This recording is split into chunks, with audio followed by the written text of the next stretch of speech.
Hello friends, welcome to my TET class. Friends, आज हम देखेंगे बाल विकास और बाल विकास में देखने वाले थॉर्नडाइक का सिद्धांत। एक बार आपका सिलेबस देख लेते हैं। ये देखिए आपका सिलेबस है। यहाँ पे देखिए अधिकतम हमने ऊपर जो इतने भी टॉपिक हैं वो कंप्लीट कर लिए हैं। अगर आप यहाँ से पीछे पलट कर देखना चाहेंगे तो देखिए हमने यहाँ से जो ये सारे टॉपिक हैं वो लगभग सारे कवर कर लिए हैं। यहाँ से हमारा बचता है, यहाँ पे देखिए अधिगम के नियम। थॉर्नडाइक के सीखने का जो मुख्य नियम और जो गौण नियम था वो हमने देख लिया है।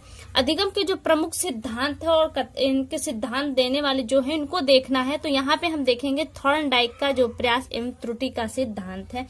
उसके बाद पावलोव का सिद्धांत आ जाएगा, स्किनर का सिद्धांत, कोहलर का सिद्धांत और पियाजे का सिद्धांत, वाइगोटस्की का सिद्धांत और वगैरह ये चाहे। जिनमें से हमने पियाजे का और वाइगोटस्की का जो सिद्धांत है उसे देख लिया था, लेकिन यहाँ पे कुछ अलग तरीके से जो आएगा हम उसे भी देखेंगे।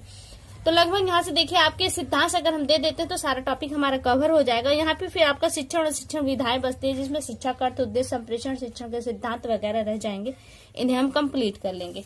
तो अभी हम जो देखने वाले हैं वो थॉर्नडाइक का सिद्धांत है। थॉर्नडाइक के सिद्धांत के कई नाम है। प्रयास एवं त्रुटि का सिद्धांत, उद्दीपन अनुक्रिया का सिद्धांत, संयोजनवाद का सिद्धांत, संबंध का सिद्धांत, अधिगम का संबंध सिद्धांत और प्रयास एवं भूल का सिद्धांत।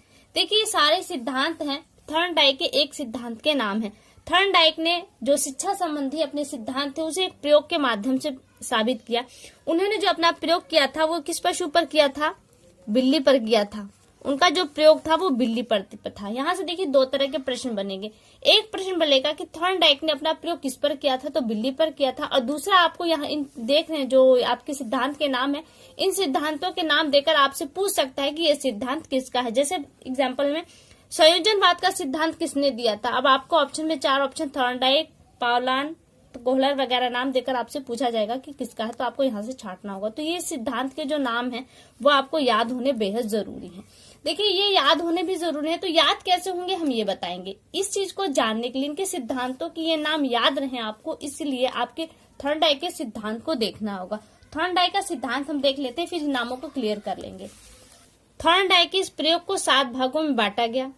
चालक, लक्ष्य, अवरोध, अनियमित, संयोग व सफलता, सही अनुक्रिया और दृढ़ता। देखिए उनका प्रयोग क्या था। थॉर्नडाइक ने एक बिल्ली जो भूखी थी और इसे एक पिंजरे में बंद कर दिया। और पिंजरा भी कैसा? एक विशेष प्रकार का पिंजरा था जिसमें एक विशेष प्रकार का लीवर लगा था। लीवर पे पैर जाने से पिंजरा खुल जाता। भूखी बिल्ली है, उसे पिंजरे में डाल दिया और इसके जस्ट सामने, इससे दूर जहां तक इसका पंजा न पहुंचे, एक मछली इसके सामने रख दी गई। अब देखिए मछली जो बिल्ली का प्रिय भोजन, बिल्ली भूखी है और मछली को पाना चाहती है। तो भूख देखिए, जो बिल्ली की भूख है वो क्या है? वो चालक है। तो यहाँ पे फील देखिए करेंगे, भूख क्या है? भूख चालक है। भूख चालक है और यहाँ देखिए बिल्ली भूखी है और इसके सामने मछली रखी है। तो क्या है? मछली बिल्ली के लिए उद्दीपन का काम करती है, जिसके कारण वो और ज्यादा उछल कूद, भूखी बिल्ली उछल कूद तो कर ही रही है, लेकिन जब उसके सामने उद्दीपन है, बिल्ली का लक्ष्य है मछली को प्राप्त करना। यहाँ देखिए लक्ष्य लिखा है, तो यहाँ क्या है? मछली को प्राप्त करना चाहती है बिल्ली, लेकिन बीच में क्या है? अवरोध है। किस चीज का अवरोध है? पिंजरे का। यहाँ अवरोध है तो देखिए पिंजरा अवरोध हो गया। अब देखिए यहाँ पे भूखी बिल्ली है जो अनुक्रिया कर रही है। बिल्ली क्या कर रही है? अनुक्रिया। और जो बिल्ली की भूख है वो क्या है? आपकी चालक। बिल्ली बार बार, अब उद्दीपन सामने है तो ऐसी कंडीशन में क्या है? बिल्ली बहुत अनियमित तरीके से उछल कूद करती है। तो देखिए यहाँ पे लिखा है अनियमित। अनियमित क्या हुआ?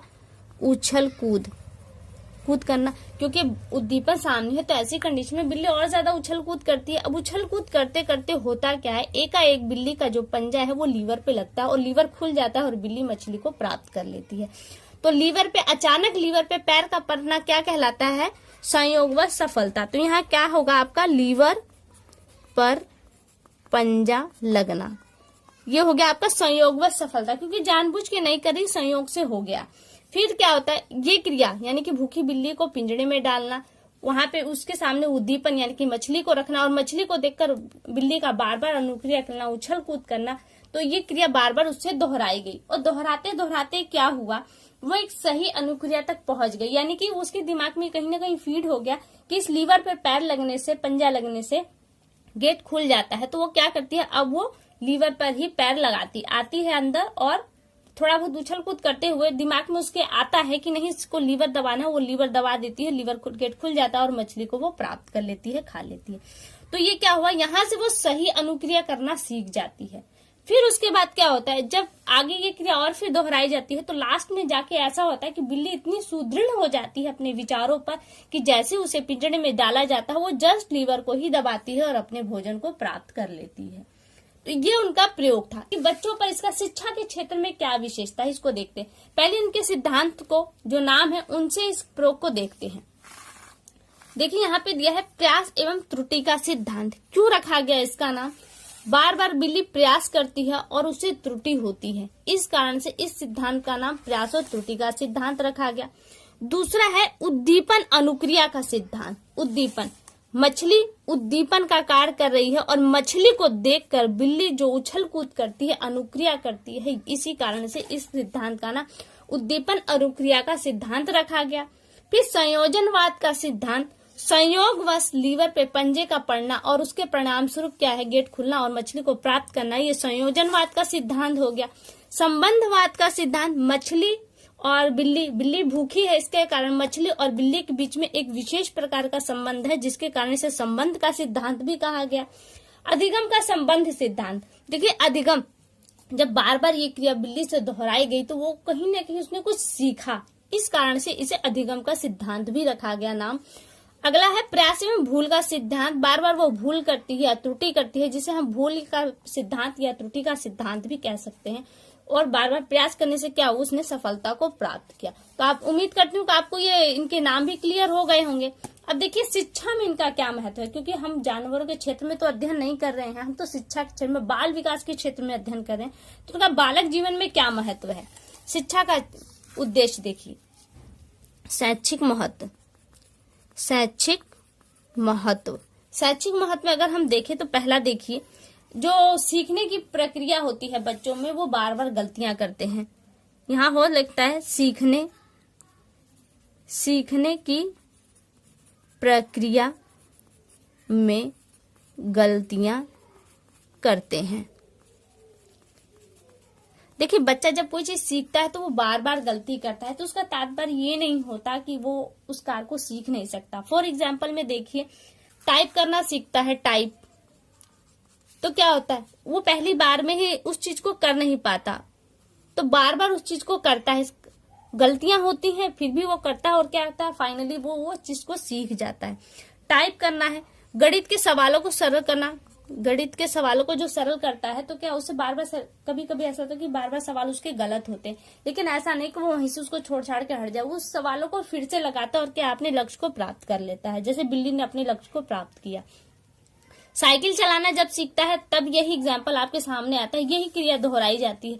बार बार बच्चा साइकिल चलाता है, गिरता है, चलाता है, गिरता है, धीरे धीरे साइकिल गिरने से उसकी जो कंडीशन है वो कम होती चली जाती है और फाइनली वो साइकिल चलाना सीख जाता है। तो ये इसके एग्जाम्पल हैं। और ये प्रक्रिया कैसे कैसे होती है, देखिए हमने कहा गलतियां कम, वो बार बार जितना प्रयास करेगा उसकी गलतियां कम होगी। दूसरे में अभिप्रेरणा, देखिए उद्दीपन, जिस तरह से बिल्ली के लिए उद्दीपन का कार्य कर रहा था मछली, उसी तरह से बच्चों के लिए भी पुरस्कार, अभिप्रेरणा जैसी चीजों के साथ उसे हम उत्साहित कर सकते हैं ताकि वो अपने लक्ष्य को प्राप्त कर सके।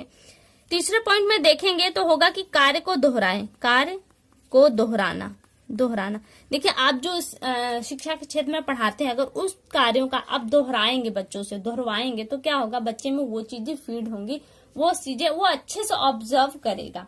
अगर बार बार आप कार्यों को दोहराएंगे तो चौथे पॉइंट के रूप में सामने निकल कर आएगा कि वो गलतियां कम करेगा, बार बार आप उस चीज को करवाएंगे तो वो गलतियां कम करेगा। अगले पॉइंट के रूप में आएगा प्रत्यक्ष, अर्थात जिस तरह से बिल्ली के सामने प्रत्यक्ष रूप में मछली रखी गई और उसे अनुक्रिया करवाएगी, उस तरह से अगर बच्चे के सामने भी एक उद्देश्य हो, वो उसके सामने प्रत्यक्ष रूप से रखा जाए तो वो अधिगम के क्षेत्र में बहुत आगे चला जाएगा। तो ये इनका सिद्धांत हमने जोड़ दिया शिक्षा के महत्व से। तो फ्रेंड्स ये आप समझ चुके होंगे कि जो थॉर्नडाइक का सिद्धांत था वो क्या था। और यहाँ से जो प्रश्न बनेगा, देखिए दो ही प्रश्न बनेंगे। एक तो बनेगा कि थॉर्नडाइक ने अपने प्रयोग किस पर किया था, और यहाँ से कोई से भी एक नाम दे देगा और पूछेगा इस सिद्धांत के प्रतिपादक कौन है। तो फ्रेंड्स उम्मीद करती हूँ कि आपको वीडियो समझ में आई होगी। अगली वीडियो में आपसे फिर मुलाकात होगी, तब तक के लिए नमस्कार।